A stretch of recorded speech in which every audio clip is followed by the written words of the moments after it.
Can you remember moments when it began for you? Absolutely. I mean, I remember showing up my first day, walking down the stairs, not having any sort of concept of what the newsroom was set up like, what kind of people there were, and initially just sort of being the odd man out a little bit. You know, it was a little bit nerve-wracking to come from a collegiate atmosphere into the workplace, into a station that is as professional as Kello is, and not have a whole lot of experience. And you began doing a lot of television appearances. How many appearances did you do? I think overall I was on TV maybe a dozen or so times, maybe a few more. I know also I did some stories where I wasn't actually on television, but I shot, edited, wrote, did the interviews. But I guess not even 2 weeks into my internship was my first time on air, which was, you know, a lot of pressure. And you changed your look. Yeah, for about a year and a half. Before I came to Kello, I was sporting a full beard. It's almost back now. And, you know, in advance of coming, I asked if I should shave it, and of course the answer I got was yes. Audiences don't respond well to bearded men, apparently. So I did, and I thought that in the first package I did, the first few packages I did, took a little bit of getting used to. Hope I didn't make too much of a jerk of myself.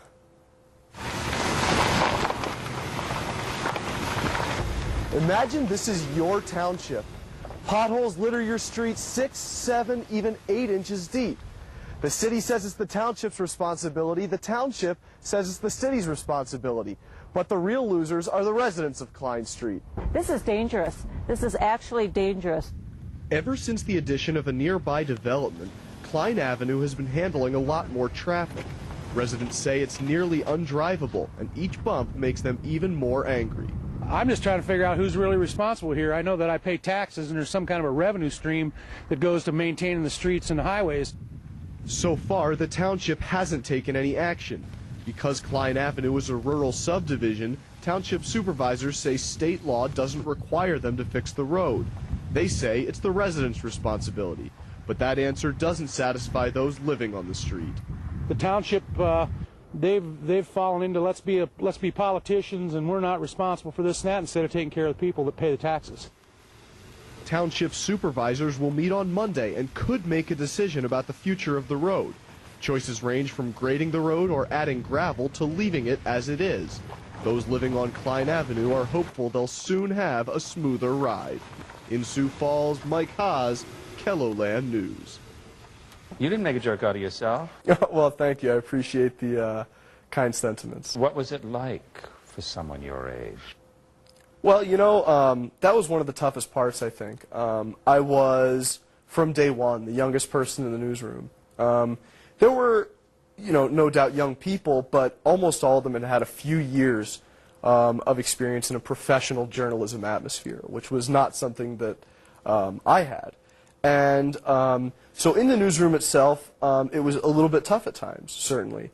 In the field, not so much. I think that once people found out you were from Kello, there was a presumption of competence that really served the reporters well. And it was especially good coming from doing a lot of projects for school, for classes where people are a little bit wary of talking to you because you don't have a lot of credentials, versus saying to somebody, oh, I'm here from Kello News, and they say, oh, that's great, I'm so glad you came out.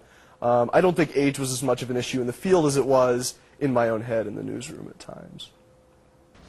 Do you storyboard? If you're asking, do I sort of hash out a story in my head before I go out and do it, the answer is not much.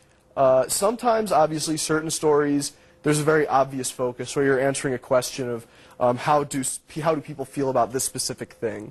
But a lot of times you get stories where there may be aspects of the story that you don't fully grasp until you actually go out into the field and talk to people. And so I like to think that there wasn't a lot. I like to think that I wasn't very rigid in how I imagined a story before I actually went out to do it. I tried not to have a preconceived notion of what I was going to do. You do have a technique, whether you like to discuss or not. You've just described a kind of technique. I guess in some senses there was a kind of technique, but I like to think that it was fairly fluid, that it allowed me as much freedom as possible in covering stories the way they deserve to be covered as opposed to the way I thought they should be covered. And I think sometimes you have to account for new information as it comes to you and be flexible to incorporating that into a story. The Northwest Airlines flight that missed its landing last week gave travelers something extra to think about when they take to the skies. You know, you got to worry about the plane mechanically, you got to worry about terrorists, and now you've got to worry about the pilot. Despite the incident, most airline passengers say they don't feel any less safe in the air. I trust the pilots who fly the planes I fly on. I'm not afraid to fly. I would still feel very safe flying, sure. The Northwest pilots lost contact with ground control somewhere over the skies of Sioux Falls. But even though most passengers see it as an isolated incident, they still don't think the pilots should go unpunished. I think everybody makes mistakes, you know. Just if you got 144 people on your plane, that's a little more severe of a potential outcome. But They could probably lose their job. I wouldn't want to fly with them. They should be terminated. It's rules and regulations and safety is what the bottom line is. Even following a mistake serious enough to get the pilots' licenses revoked, it doesn't appear travelers will be rethinking their decision to fly anytime soon. In Sioux Falls, Mike Haas, KELOLAND News. Did you have to do research on it? Yes, some stories I absolutely had to do some research. Some of them are fairly straightforward, but others, there is a backstory. There was one package that I did about a woman who was killed in a drunk driving accident after a police chase. And digging a little deeper, you actually managed to find the really juicy part of the story.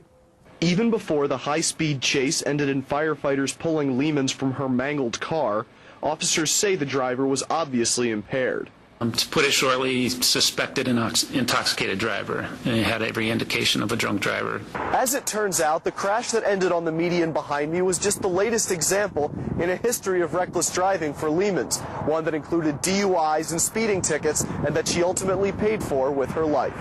Ms. Lehman's her driver's license was suspended by the state of South Dakota for driver improvement and financial responsibility. Lehman's record stretches back to July 2002, when she received her first speeding ticket.